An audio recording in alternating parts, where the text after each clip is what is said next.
성도님들, 오늘은 크리스마스입니다.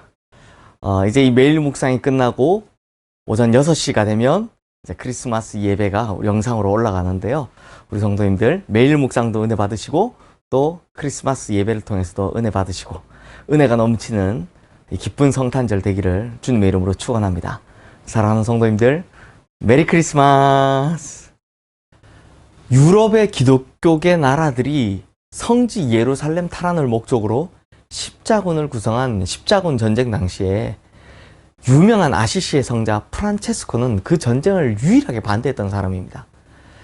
그 프란체스코가요, 당시 이런 말을 했습니다.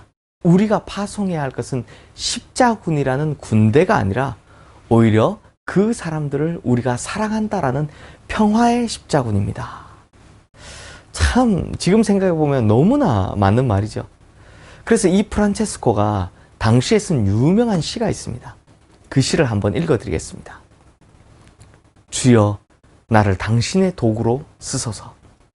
미움이 있는 곳에 사랑을, 다툼이 있는 곳에 용서를, 분열이 있는 곳에 일치를, 그릇됨이 있는 곳에 참됨을, 의심이 있는 곳에 믿음을, 절망이 있는 곳에 희망을, 어둠에 빛을, 슬픔이 있는 곳에 기쁨을 가져오는 자 되게 하소서. 위로받기보다는 위로하고, 이해받기보다는 이해하며, 사랑받기보다는 사랑하게 하여 주소서. 우리는 줌으로써 받고, 나를 잊음으로써 나를 찾으며, 용서함으로써 용서받고, 죽음으로써 영생을 얻기 때문입니다. 그 유명한 평화의 기도이죠. 프란체스코는 또 이런 말을 합니다. 우리 안에 긍휼의 샘이 메마르지 않는 한 그 누구도 용서하지 못할 대상은 존재하지 않는다. 성도님들, 오늘 본문에 나타난 요셉을 생각해 보십시오. 요셉은 그 형제들에게 그 많은 상처를 받고 그 많은 아픔을 당했으면서도 그의 마음속에 긍휼의 샘이 메마르지 않았다라는 증거를 볼 수 있습니다. 오늘 본문 1절, 2절 말씀입니다. 요셉이 시종하는 자들 앞에서 그 정을 억제하지 못하여 소리질러 모든 사람에게 자기에게서 물러가라 하고 그 형제들에게 자기를 알리니 그때 그와 함께한 다른 사람이 없었더라. 요셉이 큰 소리로 우니 애굽 사람에게 들리며 바로의 궁중에 들렸더라. 드디어 요셉이 그 형제들을 만났습니다. 자기를 사지에 몰고 간 그 형제들을 만난 겁니다. 한마디로 원수 같은 형제들을 만난 겁니다. 그런데 본문 1절 말씀은 아직도 형제들을 향한 사랑의 정이 고갈되지 않은 요셉의 모습을 보여주고 있습니다.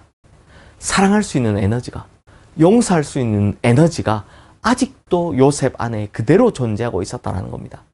즉, 그 많은 상처와 아픔 가운데서도 요셉에겐 긍휼의 샘이 메마르지 않았던 겁니다. 자, 그러면 이게 어떻게 가능했을까요?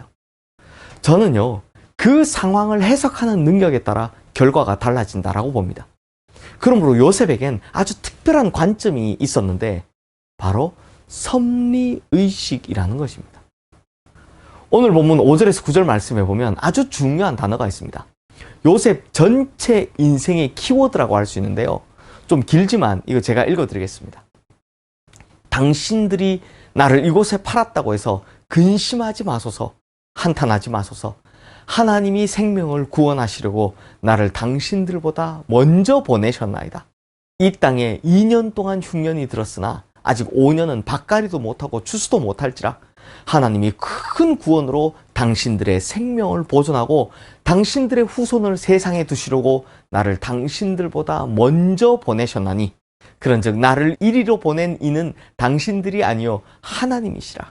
하나님이 나를 바로에게 아버지로 삼으시고 그 온 집의 주로 삼으시며 애굽 온 땅의 통치자로 삼으셨나이다.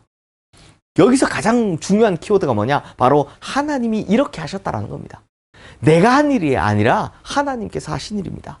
당신들이 나를 팔아넘겼지만, 나를 죽이려고 시도했지만 이 모든 일은 당신들이 한 것이 아닙니다. 이 모든 일은 하나님께서 하신 겁니다. 바로 오늘 우리 가족들을 도울 수 있도록, 그래서 하나님의 백성을 보존할 수 있도록 하나님께서 그렇게 섭리하신 것입니다 라는 겁니다. 이런 관점을 섭리사관이라고 합니다. 좀 더 이제 신학적인 용어를 빌리면 요셉은 구속사적인 관점에서 인생을 바라보았던 사람인 겁니다. 구속사적인 관점이란 하나님께서 자기의 백성들을 보존하셔서 결국 그 백성들을 통해 하나님의 구원의 역사를 펼치고자 이 모든 일을 진행하셨다라고 보는 것입니다. 사랑하는 성도님들, 우리도 인생 살아가다 보면 실타래처럼 뭔가 막 꼬일 때가 있습니다. 그리고 그걸 풀려면 참 오랜 시간이 걸리기도 하죠. 그런데 그때마다 우리가 하는 실수가 무엇이냐면 우리는 어떻게든 시시비비를 가리려고 한다는 겁니다. 물론 반드시 시시비비를 가려야 하는 문제도 있지만 때로는 왜 그런지를 그 답을 찾기 위해 기다려야 하는 문제들도 있습니다. 그래서 우리의 인생에 우연은 없으며 우리가 경험하는 그 어떤 일조차도 하나님께서 자신의 뜻을 이루기 위해서 허용하신 것이다 라는 그 관점이 바로 섭리사관이라는 것입니다. 그러므로 우리가 이런 섭리사관을 따라 살아간다는 것 무엇을 뜻합니까? 바로 하나님께서 이 모든 일을 주관하고 계십니다. 내가 좀 손해봤지만 하나님께서는 궁극적으로 이 일을 유익하게 사용하실 것입니다. 난 그것을 믿습니다. 라고 하며 기다리는 것입니다. 사랑하는 성도님들, 로마서 8장 28절 말씀을 보면 하나님을 사랑하는 자, 곧 그의 뜻대로 부르심을 입은 자들에게는 모든 것이 합력하여 선을 이루느니라 라는 말씀이 있습니다. 나쁜 일이든 좋은 일이든 결국 모든 것이 합력하여 선을 이룬다라는 것입니다. 그러므로 사랑하는 성도님들, 우리가 겪는 이 모든 것이 결국에는 하나님의 선하심이 드러나게 되는 일일 줄로 믿습니다. 그러므로 우리 성도님들은 이런 섭리사관을 가짐으로 우리의 인생에 일어난 일들을 두고 일희일비하는 것이 아니라 때로는 믿음으로 기다리고 때로는 자신 있게 헤쳐나가는 그런 삶을 살아가시는 우리 성도님들 되시기를 주님의 이름으로 축원합니다. 기도하겠습니다. 하나님 아버지, 우리 인생에 일어나는 모든 일들, 때로는 좋은 일, 때로는 나쁜 일, 때로는 평범한 일, 이 모든 것들이 결국은 합력하여 하나님의 선하심이 드러나는 일이 될 줄로 믿습니다. 그러므로 우리에게 닥쳐오는 이 일들로 말미암아 순간순간마다 일희일비하지 않게 하여 주시옵소서.